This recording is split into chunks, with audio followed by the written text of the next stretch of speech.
Livya Mitchell is, she lists her job title as the Toastmaster Club Growth Director at Toastmasters International. She is a professional speaker and a trainer, coach. Her title is going to be 5 Rings of Success, How to Transition in Your Career Like a Champion. Her background is she is a 3-time distinguished Toastmaster and transition guru. She transitioned from being a hospice professional to being an HR and branch manager. She is a speech and career coach and a radio show guest. Livya Mitchell, Distinguished Toastmaster 3, is the 2020 to 2021 District 55 Club Growth Director, the 3rd ranking officer for Toastmasters International. I'm so excited. We have a Launchpad Job Club Toastmaster group, and she is very actively involved with us right now.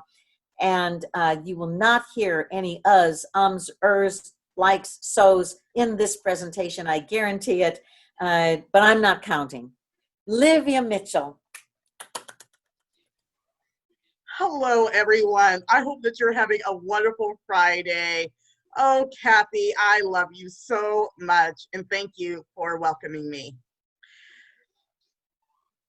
I am going to say that this is an honor because I have a passion to help other people. I have a passion to help others find jobs, others help find their passion in life, help others find what they need to be their better selves. So this presentation was more geared to what your needs are, which is trying to transition or you're trying to find a new job. And hopefully the tips that I have for you will actually help you in the future, whether it's for today or tomorrow or in your job search. Hopefully you'll even get a job within the next 6 months for those of you that are not working. But I'm pretty sure that you will be able to get one very quickly. Okay, I picked the 5 rings of success because technically I know that there are more rings, but we are going to narrow it down to 5 essentials that can help you for the future. We are going to talk about getting back to the basics. It is important to get right back to the beginning of your search. And also I'm going to give you tips on how to do that. And then we are going to talk about choosing the right career or the right path and to do your research. We are going to talk about training and education. You can never learn enough. Of course, networking and coaching. And then we're going to talk about beefing up your resume just a little. Let's get started. In the Olympics, as you know, we all have to train. So for those who are in the Olympics, it was better that they started earlier in life, maybe 5 years old if you were in gymnastics, teenage years if you're in the X Games, and so on and so forth. I had the chance to actually become an Olympian as a fencer. Yes, I love my swords. So therefore, I wanted to be an Olympian, but I didn't have the time, and I definitely wanted to transition to something different. But I knew that getting back to the basics for me meant thinking about what I really wanted to do. So as Mr. Zig Ziglar would say, you don't have to be great to start, but you have to start to be great. And that really did live that mantra for a very long time. So let's get into it. I want you to think about, where are you now? Some of us, we're unemployed. Some of us, we are working, but we're not very happy with our job situation. For others of us, we want to transition to something new, something better, something that will give us more fulfillment. So where are you now? You have to assess where you are in order to know where you want to go. How did you get here? I decided when I was in nursing that I wasn't happy with my career. I was very happy serving others, taking care of my and loving them until they pass. But one day I woke up and said, well, how did I get here? Was it the lack of education, or was it too much education in the nursing field? What do I really want to do? Why am I depressed? Why do I want to change careers?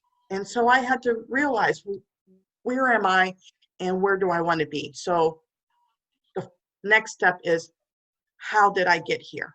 Think about that. What are you, 8? When I coach my clients, I ask them the age-old question: what did you want to be when you grew up, when you were 8 years old? Did you want to be that astronaut? Did you want to be that ballerina? Did you want to be an engineer? Some of us did actually want to be an engineer when we were 8 years old, especially if your father or mother was in the industry and you loved seeing different things being built. What was your inspiration when you were a child? And how have you lost that childhood enthusiasm for who you want to be? So go back to being 8 years old and think really hard about where you want to be then. And would that 8-year-old be proud of you now? I would like for you to think about the strengths that you have. For me, I have not just speaking skills, not just professional skills, but I also am a seamstress. I like to make my own clothes for therapy. And I have a strength also as a strategic planner. I've always planned the parties for my family members. And I definitely loved being able to give others the gifts that I have to make them happier. So what are my strengths? To care for others, to be creative, to be strategic, but also to care for others above all else.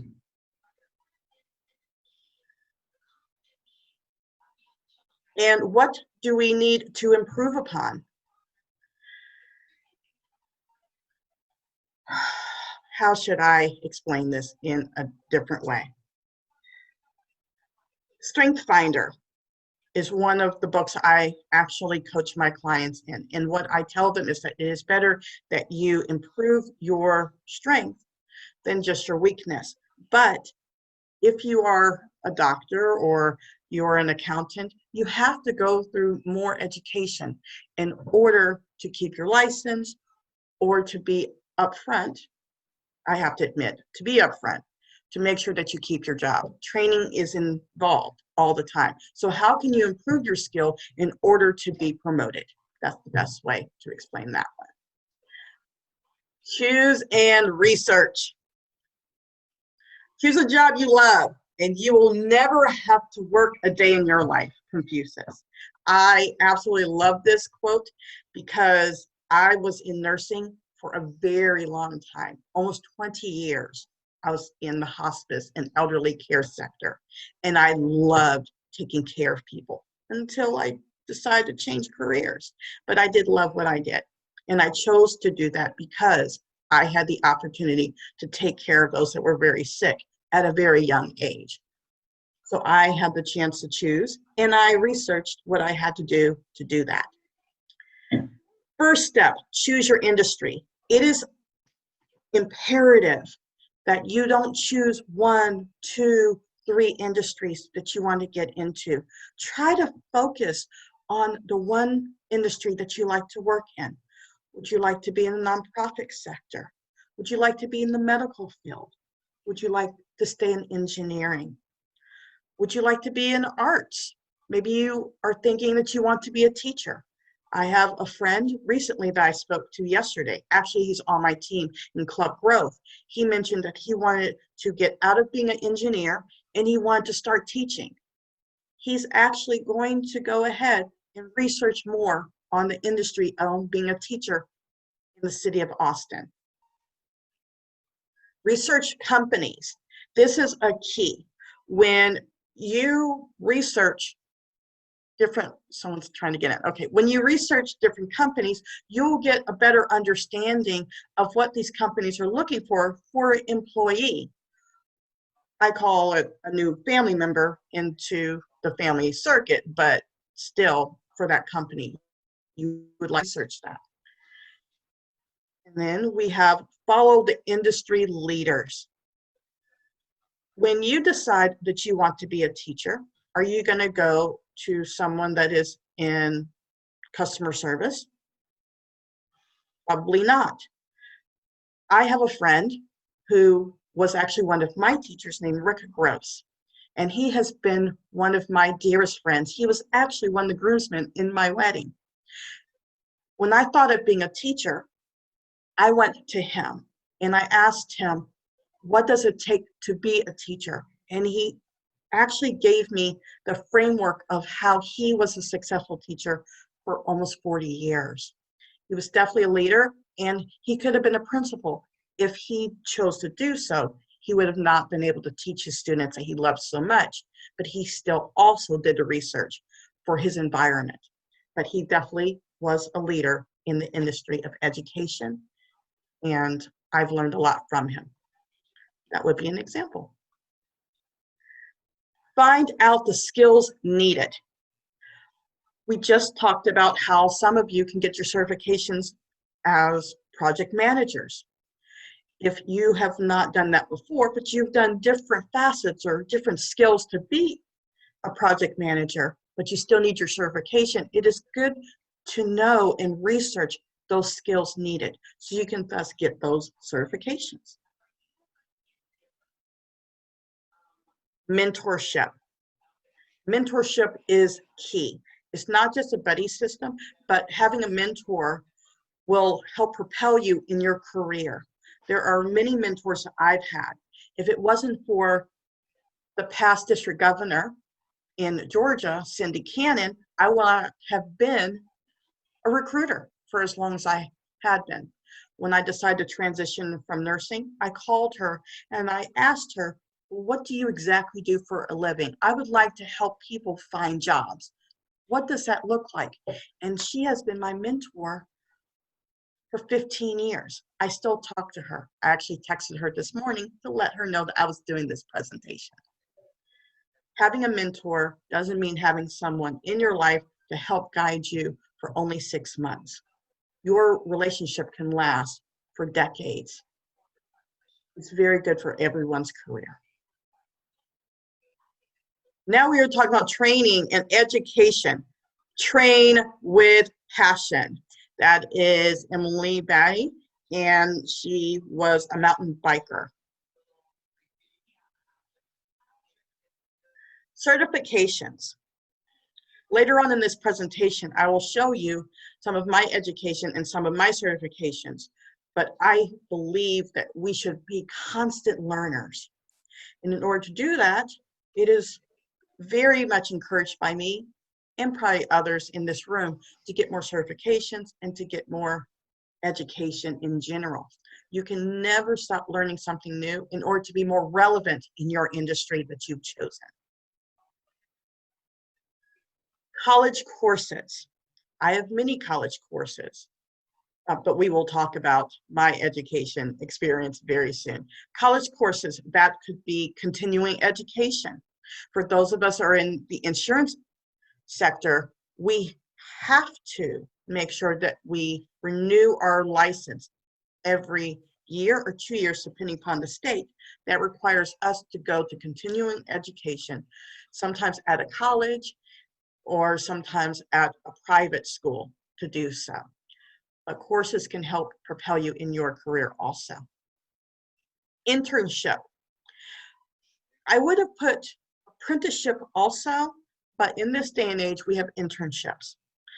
If you want to get into an industry and you're in entry level, sometimes it is actually a good idea to find a company that are looking for interns, especially if you're still in college or you're going back to college to do so.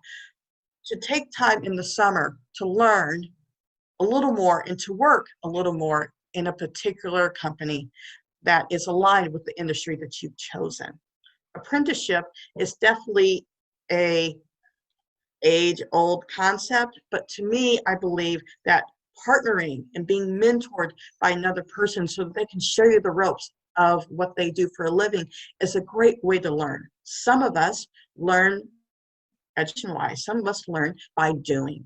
some of us will learn by seeing, and some of us will learn by feeling. So internships are very key. Publications. This is probably going to surprise you, but if you read more publications, for example, when I worked in hospice, I would look at the medical journals constantly because I wanted to learn more about how my residents or patients, depending upon my work environment, looked at Alzheimer's, dementia, cancer, Parkinson's disease, and so on. By reading publications, that is another way to self-learn for self-development in the industry that you're choosing to be in. And lastly, self-development. I am a Toastmaster, and I have been a Toastmaster for 13 years. Actually, tomorrow will be my Toastmaster birthday, and I will have been officially a Toastmaster for 13 years. I'm almost 43 years old, and I became a Toastmaster when I was 30 years old and knew that I needed the help to transition. We will talk about that later on also. The self-development, whether that's books, publications, going to different classes, any way to self-develop will also help you in that ring of success. Networking and coaching. I love it, I love it, I love it. To network is an easy thing to do. Even though we are here together on Zoom, you're still networking. It doesn't always matter whether you're face-to-face. It really matters whether you're meeting people where they are. Networking is a great tool. So networking is not about who you know, but who you help, which is why I wanted to also talk about coaching. Find your tribe. It is important to network with different organizations, but it also is important for you to get noticed to network at different locations like conferences and so on. LinkedIn is definitely a way to network. They have different classes, but they also have other events. We have socials. I understand that we are social distancing, but at a time we did have a lot of different networking events, especially at the domain if you live near that area, and they would have lunch and learns, meet and greets, and so on and so forth. But find your tribe in that industry. If you're a real estate agent, find other real estate agents that you can network with. Okay. And next, meetups, as I mentioned. I love meetups. I come from the state of Georgia, and we had a lot of meetups, but Austin, Texas, and Dallas, and Houston really are good at welcoming people. Whether you're new or you've been here since the beginning of Texas, it doesn't matter. Networking is definitely a staple and one of the most wonderful things I can say about the Austin area.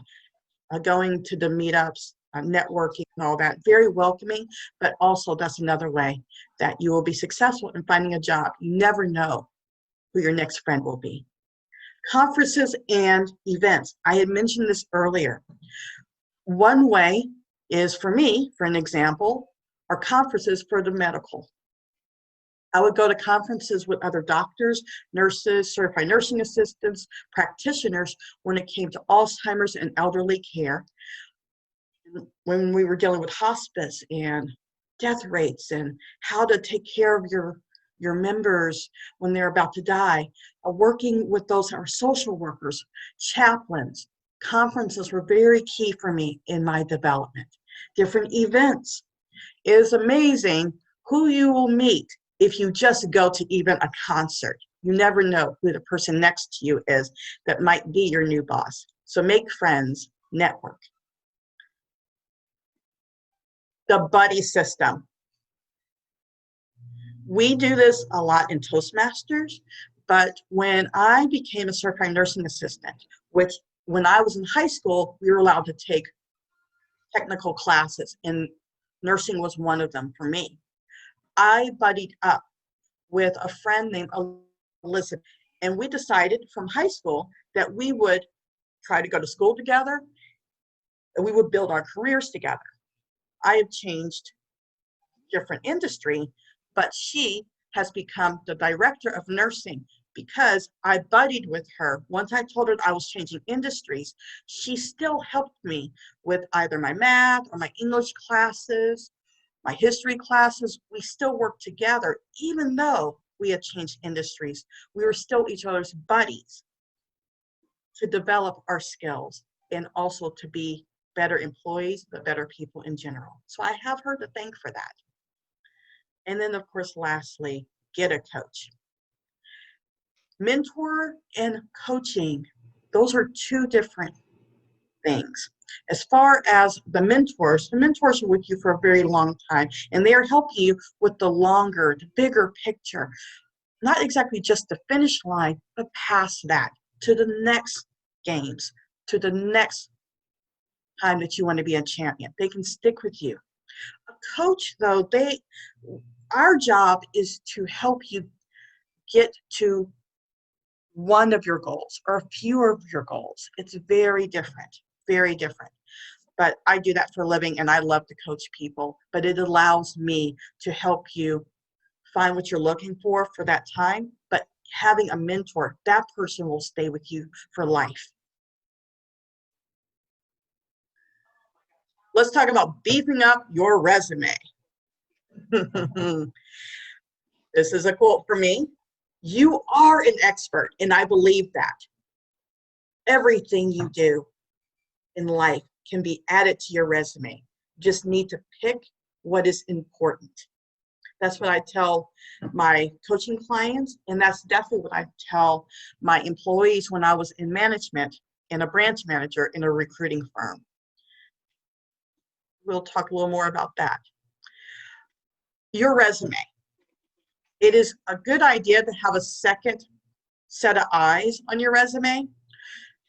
I wouldn't necessarily give your resume to your best friend, but I would give it to, say, one of your mentors or your coach, or even maybe a leader in the industry that you want to enter into if you're not there yet.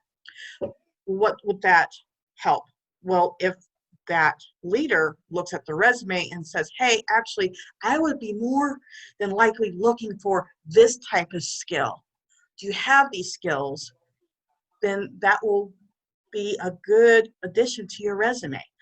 So have a second set of eyes, someone that sees what's missing, what needs to be added, but also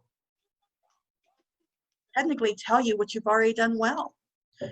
It's very helpful to have someone who has a great set of eyes on your resume. Learn the buzzwords.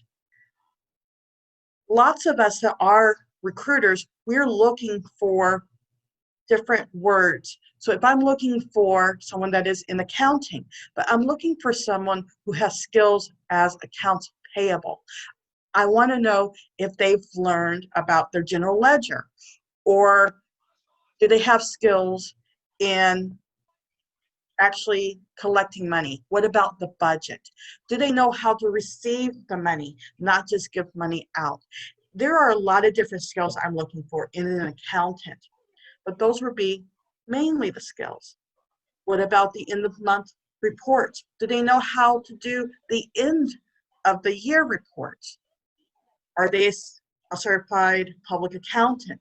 All of these different skills I will need for different types of accountants when I'm looking for that. So buzzwords, are those words on your resume? And when I'm looking on LinkedIn, because that was one of my tools, I would go ahead and look for someone who has been in accounts payable, maybe 5 years experience. Possibly they are looking to transition to something else, but they want to be a manager. And what skills do they have in that sector? So buzzwords, it is good to find the right words to put on your resume so that I, as a recruiter, would find you. Create a professional resume. You're going to see why I started with that. We're all here because we want better work, whether we are unemployed, as I mentioned, you're in your job now and you want to transition, or you just want to find a different industry, a different type of job. Professional resume is needed. There are many companies that will do it for pay, but I know here that we have tools here that we can get just because we care about you. So someone can help you with your professional resume. If you don't have the money, you can always find the tools to do so, but you have the tools right here with this organization to help you be successful. Create the resume that you want. When I decided that I wanted to be a recruiter, I had already helped my previous companies in nursing find the right nurses, the right social worker, and the right certified nursing assistants for my hospice company. I will be very transparent. There was a time when one of my managers absolutely was a no-call, no-show, decided that she had been done being a branch manager of her company. She had been very irritated with the head honcho, as I call him, love him, he's Rod. And she said, I'm done. So she totally quit, and she took certain number of the nurses with her to another company. She actually started her own company. We were very upset. Even though I was a nursing assistant at the time, I had a personal relationship with the owner of the company. And he asked me, because even though I don't understand it, but now I do, he said, you have what it takes to find the employees for your office.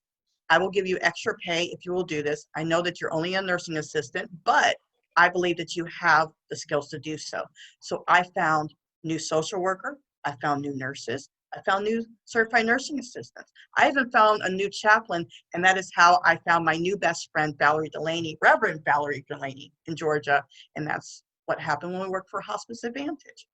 So what happened with that? I wrote the resume that I wanted. It's almost another form of a vision board or manifestation of your goals. What I did was I actually wrote down the exact type of resume that I wanted for the exact type of job I wanted. And you'll be surprised if you do the same, you might actually be as lucky as I have been. So by doing that, I was able to support my company. So write the resume that you want. It may be a crazy story, but it happened to me and it can happen for you. Create a life resume. We're going to talk more about that, but I will give you the small synopsis of that mentality. You go to church every weekend. Are you the church teacher for one of the students? Or are you a Boy Scout? Were you a Boy Scout and now you are a troop leader? Are you a Toastmaster? Do you like to knit? So, your hobbies. All of the different things that we do in our life that we love to do is because we have certain skills to do it. If you are a knitter, I suggest that you write a resume, and in your resume, you state all the times that you have actually knitted for your grandkids, your brothers, your sisters, your family members. That would be an example. I also am musically inclined. I play violin. I have had the honor of playing at only a couple of weddings, but I also am someone that loves to sew. I mentioned that every time I'm so sorry, every time I made a costume or a dress for someone, I put that on my life resume. So I was actually able to put those skills on there, and because of that, I was commissioned to work on a movie set a few years ago just by doing my costuming.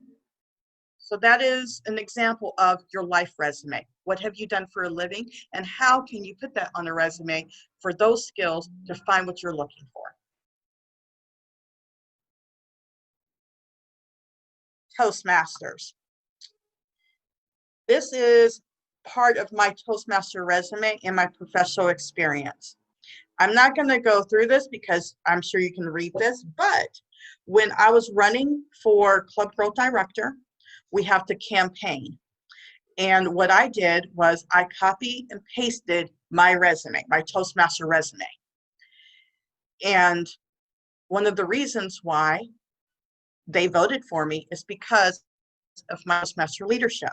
It shows, even though you're not quite sure what these things mean, I was a division governor. Now we call them directors. This would be an example. This means that I supported 33 clubs in my division.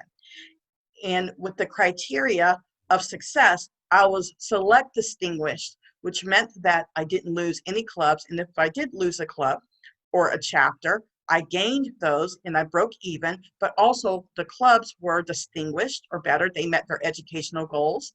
My area governors, now directors, met their goals, and therefore we were select distinguished. But I have to admit, I have high standards. So I was a presence distinguished division governor 2 times. So I met the criteria, so on and so forth. So if you look at my resume, you'll see that I have leadership skills, that I am a high achiever, that I do meet my goals, but you also see that I don't mind volunteering because I've been a conference chair twice and I've supported the program. But in my job, I have to help with club growth, which is to help club coaches and sponsors when we start a new club, so on and so forth. So if you see my resume, you can see clearly that I am qualified to be a club growth director because of the experience I've had in the past 13 years. But on my resume, I also have to show my professional experience. And the reason why is because if it wasn't for Toastmasters, I wouldn't have transitioned into these different types of industries and companies. So it's with their help that now I am a speaker, trainer, and coach. That gives you an example. So you can make a resume out of anything. Doesn't matter what you've done. It just matters that you get credit for it. In Toastmasters, that's what we say. If you've done it, get credit. As far as my education is concerned, because education is key and you should always be a constant learner. So you can see all the awards that I've gotten. And if I was going to equate all of that for you, it means that I have spoken at least, to my memory, in the past 13 years. I believe that I've spoken for, I want to say about 300 times maybe, which may not seem a lot, but when you have a job, I think that that's a lot of speaking engagements. That could be in the club setting. It could be seminars. It could be for women's conferences. I've spoken at many different events, but it is because of that that I've received these awards. But the equivalent of each time, it would be my Distinguished Toastmaster. But if you would scroll down an example, I was a competent communicator. That means that I did 90 speeches. So maybe I am understating. So that's just 90 speeches, a 9-time competent communicator, because in your manual, you're actually going to do all those speeches. I'm sorry, that's 13. So 13 times 10, that's already 1,000. So, oh my God, I've totally understated how many times I've spoken, but that gives you an idea of how many speeches I've done. But that has been in the sector of Toastmasters, but also in professional. But then you also see my education. And you see, just like you should give credit to everything that you've ever learned. If you've read a lot of books, that should be on your resume also, because that is part of your learning. But this gives you an example. So a little bit about Toastmasters. I will say that that is my personal 6th ring of success. We've talked about the 5, but for me, for my career, being a Toastmaster definitely helped me with my career. And I will tell you in the middle that story actually of what happened. And of course, what is Toastmasters? Toastmasters, as some of you may know, is a nonprofit educational organization. We have members all over the world. I have friends that are in Saudi Arabia. I have friends that are in France, Australia, Canada. My brother was a Toastmaster. I have 5 brothers, and my middle brother, he was a Toastmaster, and he lived in Beijing for a very long time. So Toastmasters is everywhere. And I am a Toastmaster legacy, which means that my great-grandfather, my grandfather, my grandmother, my cousins, my uncles, and my aunts, we've all been Toastmasters, at least for the past 50 years, to my knowledge. So if you need information on Toastmasters or on learning more about me and why I love it so much, you can go to the toastmasters.org website.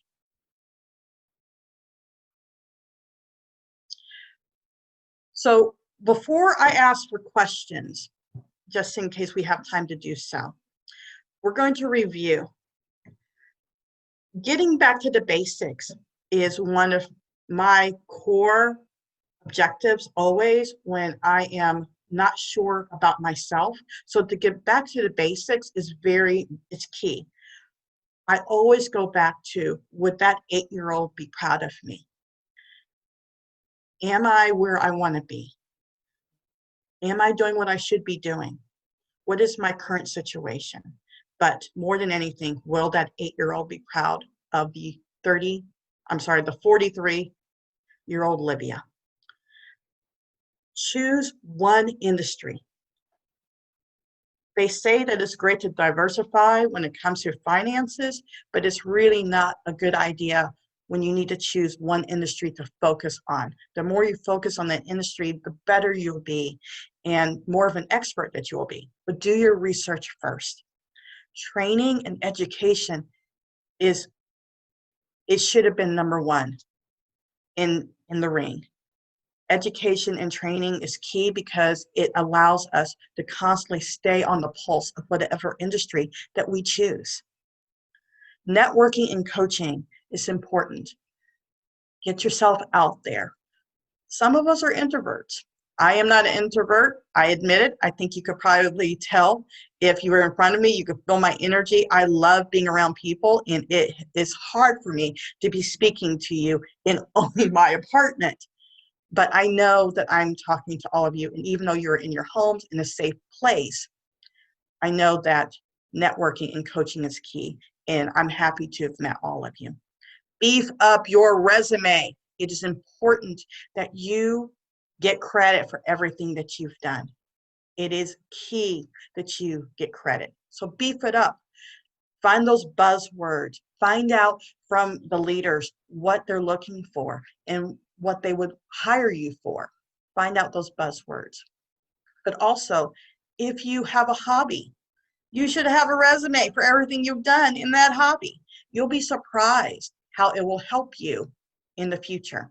For me, my bonus is definitely Toastmasters. I have other developmental organizations I belong to, but Toastmasters is the main one. And right now, for free, I'm working for them, hopefully for the next 5 years. And I definitely love being a leader. But because of that, I've been a happier and more enriched person. So I'm going to end this part with quotes, and then I want to tell you my story. So I want you to understand to never put a age limit on your dreams. You're never too old. I will say that when I went to college I wanted to be a nurse at the time, and it didn't work out for me. But I had a good friend of mine that graduated from college when she was 92 years old. And I will never forget it. I did not graduate from that school, but I was able to be her companion. She had just lost her husband, and she said, I'm going to go back to school. He's no longer here, and I've got to do something. So she actually went to college, and she got her degree, and she got her degree in journalism and writing.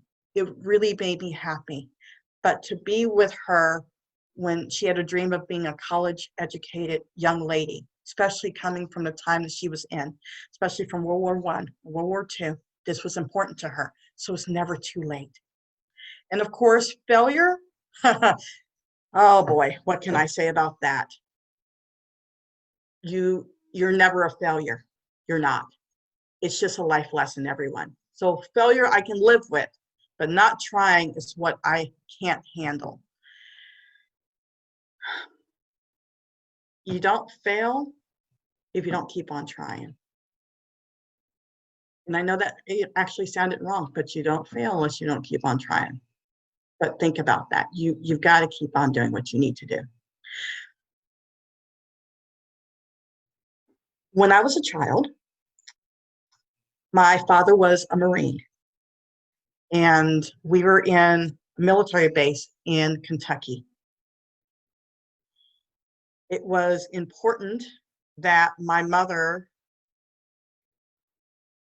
had the opportunity to raise us in a very nice little picket fence home, especially as young as I was.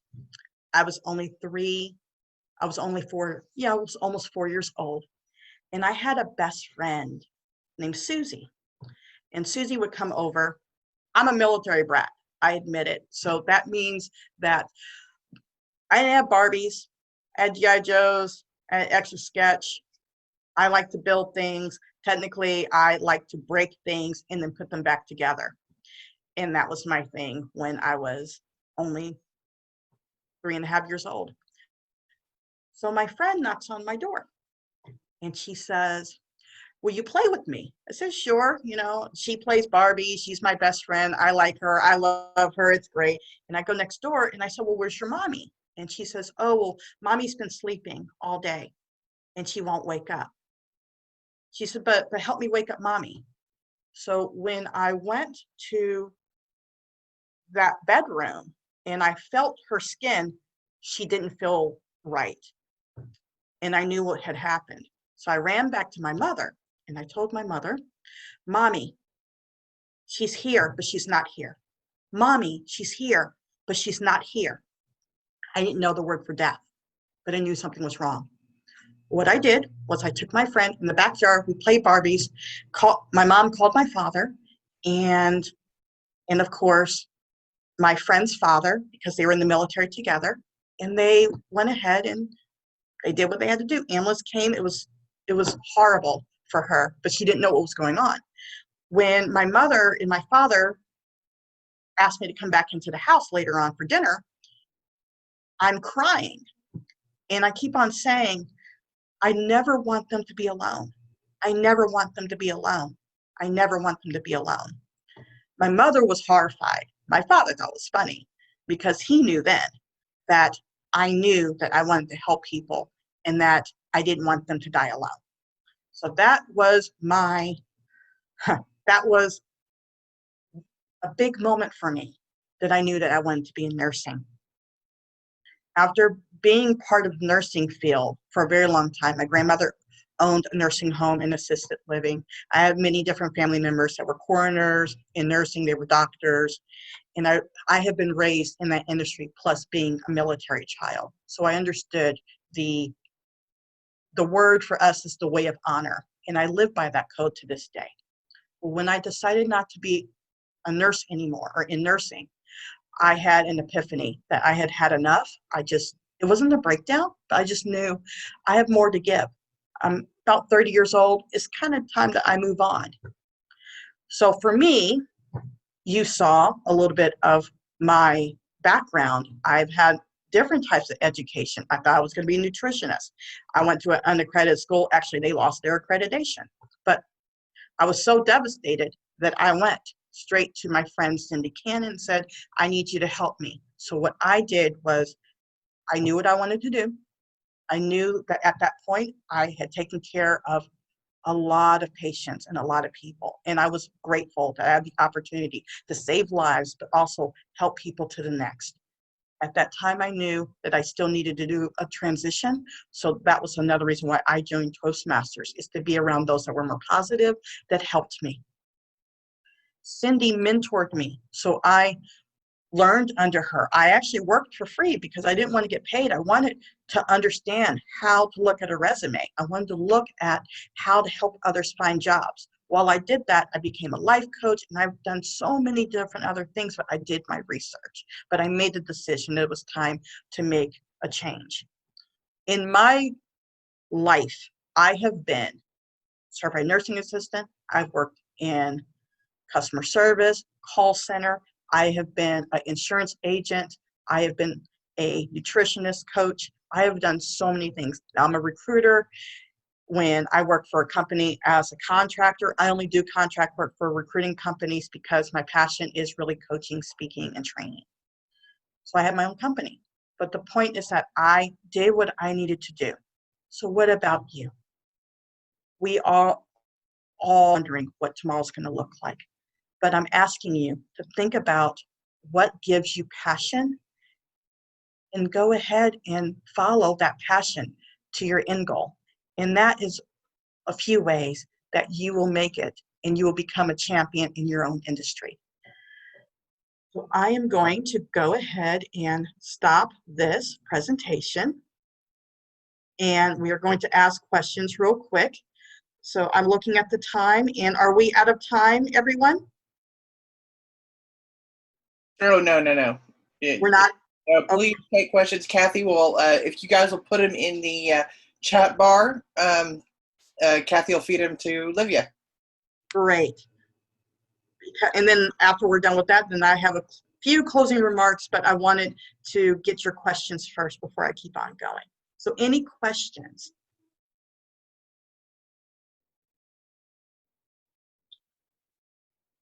In Toastmasters, sometimes we will call upon people. So Justin, do you have any questions for me?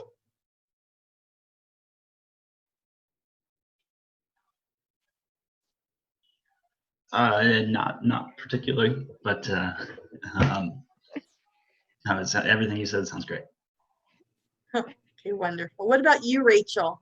Yes, I have a question. I was considering doing a vlog, and I'm still debating on what the content would be. I have an interior design background, but I have a passion for helping others just like you.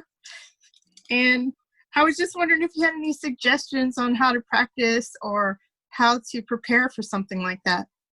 Okay, so blogging, it's funny that you asked me that question because we're actually talking about that in another group. My brother-in-law actually has a podcast, and we were talking about blogging also. So Kyle Mitchell, Toastmaster, my husband, had a blog called Rest Ruminations. Short version, he likes bathroom readers. So he had a passion for trivia, but also odd thoughts when you're on the toilet. So he would write about that. So my first tip to you is write what you know and write what you're passionate about. That's my first tip. But my second tip is if you're passionate about it, ask yourself, are you so passionate that you're willing to write about it every week? Because some of us will be passionate about a project at first, but when we get to a point where that blog becomes more work and we're really not feeling it, we stop writing. So to stay more relevant, you need to make sure, really internalize, are you passionate about this topic? Now, I can tell when you were talking about this and you're like, oh, I want to help people and I want to write about it, but it's going to take more than that. So put yourself on a schedule. So that's my third tip. Put yourself on a schedule. Okay. We have, what's his name? Stephen King. Stephen King, you know him from Misery, Christie, all of those books. He has many times told his writing students and others that every morning from 9 o'clock to 5 o'clock, his doors closed. That is his job. So, and he loves his job. He has passion to scare the bejesus out of us. That's what he does, right? So for you, set yourself every day or once a week that you're going to actually sit down and write that blog.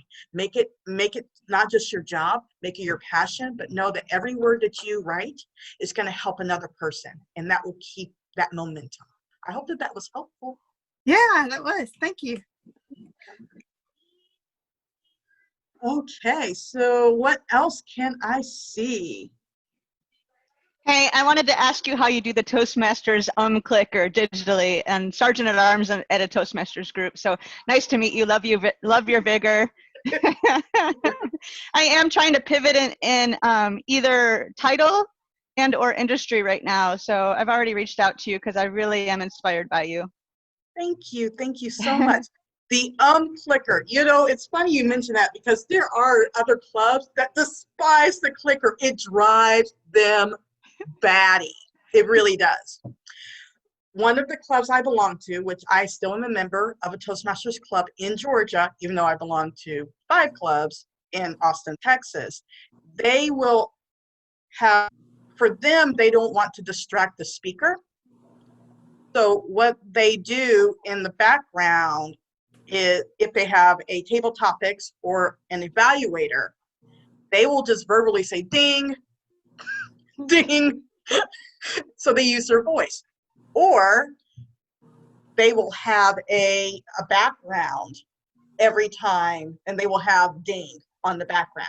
That way you can see the clicker, but we're not hearing it. And they can keep track. So those are two ways. You can either verbally annoy me, or you can put it in the back, is Yeah. what one of my Toastmasters says, Mr. J. But that's That our back joke. is Yeah. the back is probably less distracting. It's very hard to hear a ding when you're trying to speak. So Exactly. thank you. But they click on it, and that's a background that you can actually make yourself, and that's one way that we do it. So I hope that was helpful. But Thank yeah, you. thank you. I would love to help you more. Livia, Karen has a question. She says, I love the idea of a life resume. Can you give a few more examples beyond hobbies and volunteer work of, number one, what goes in there? Number two, are there certain life milestones or events to add to this? Or do you schedule a certain time to add to this? Okay, that is a good question, and it depends on the person. So I will give you, let me see. We could pick any industry. Okay, so yeah, you could pick milestones. So say we are talking about board games. Some of us are into board games, right? Kyle, my husband, is into board games, and he's also a designer. Right now, which I wish I could show it to you, but that would require me to get my computer onto the other side. He actually has he wants to do 20 by 20 in 20. So he wants to do 20 board games. He wants to play those board games 20 times in the year of 2020. Yeah. So yeah, I know. I love him. So so what he can do on the resume, because those are strategic games, some of them are fun games, some of them are games more geared towards children. So it makes him more credible as a board game designer by playing all those games and dedicating himself to learning different ways to play those games, so that he can thus, as I said, help others play the games that he is designing. So that would be one example. Milestones. We have, when did we graduate from college? When did we get that job? We have all of those. But say that you are in a church and you're a church leader, like I mentioned, for students and children, and you're a youth leader. You are youth leadership. And you decide that every time you have facilitated or put together the Bible school, the vacation Bible school, every time you do that every year, you can actually describe what you did. You planned it, you got all the items, you actually decided to train a team to work with you in that. One year it was for Jonah, for Jonah and the whale. And you would talk about how you worked with someone who actually made a whale, and you train them on what they need to do. So all of these different items that you've done in your different facets can actually be put on your resume, from leadership to projects. I have made a lot of costumes for other organizations, for children, and for STEAM. I'm into steampunk, I'm into sci-fi, all types of different things. And I will make big, elaborate clothing. So every time I am commissioned, I put that on a resume. I'm also an event planner, and for certain events, not just being a conference chair for Toastmasters, but I was actually a director of the green room, and that was for a steampunk organization.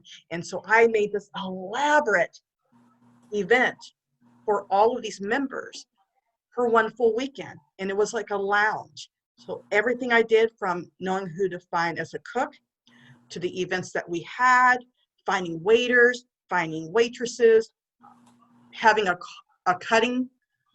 actual cutting station for beef, and having someone professionally do that. All that was on my resume, that I led a team as if it was a personal personal restaurant, and I don't have restaurant experience, but I actually put that on a resume. So hopefully that's helpful. But yeah, you can do just about anything. You tell me any topic or any hobby or anything you want to do, and I can say, well, did you do this, this, and this, and this? Put that on your resume. But you can do anything you want. I can help you more with that. You're welcome, Karen. It was my pleasure. What else? Yeah, Kyle. Kyle's a mess. So what else can I help you with? What else can I help you with? I know that we are at 11:28. So do we have any questions before I finish this up? I think not. Okay, So wonderful. I think you had a powerful ending, a powerful closing. Wrap it up with a bow, as they say in Toastmasters. I love it. I love it. I love it. I love you, Kathy, so much. Okay, so we talked about questions. So if you have any questions about my coaching, I do a lot of free because I like to help people in general. And even though I am part of Toastmasters and I have a job, I would love to meet with all of you, any of you, for just a few tips. It doesn't matter. My time is valuable, but it's more valuable because you need my help. So if you call me, I'll be very happy to do so. So I have been a coach for a very long time. And when we say transitional coach, I'm going to be very transparent with you. I have been known to help families transition before their loved ones pass away, even to what they're going to do after their loved one has passed away. So when I say transition, you're going from not having a job to having a job, being married to divorce. I'm able to help you transition from one to another, whatever that looks like. And there are main tools I can help you with for that. This is my information. We can talk more about this, but you actually have my personal phone number. You just tell me where you found me, and I'm happy to take your phone call. And I'm definitely on LinkedIn. And I do want to close with something, and Kathy knows me so well. Kathy knows me so well. I am on Facebook a lot, and I just did a video yesterday. Right now, we are in very interesting times, everyone. And we're not exactly going to get into that, but we know what that means for you in general. Please know that you are not alone in your personal development and reaching your goals. You have many different people in your life that care about you, that love you, that will support you, will guide you to wherever you want to be. You just met me, you have Kathy, you have a whole team of people who care about your well-being. It has been my pleasure, my deepest pleasure, to give you this presentation. I hope that it was helpful. There are always more to learn, more to know, more that we can talk about. But please know that without any apprehension, that I do love you. I do appreciate you. And I do hope that you know that you are a blessing to me for this opportunity. But I know that you can be a blessing to others. So thank you so much, Kathy. And thank you to all of you for allowing me to give you this presentation.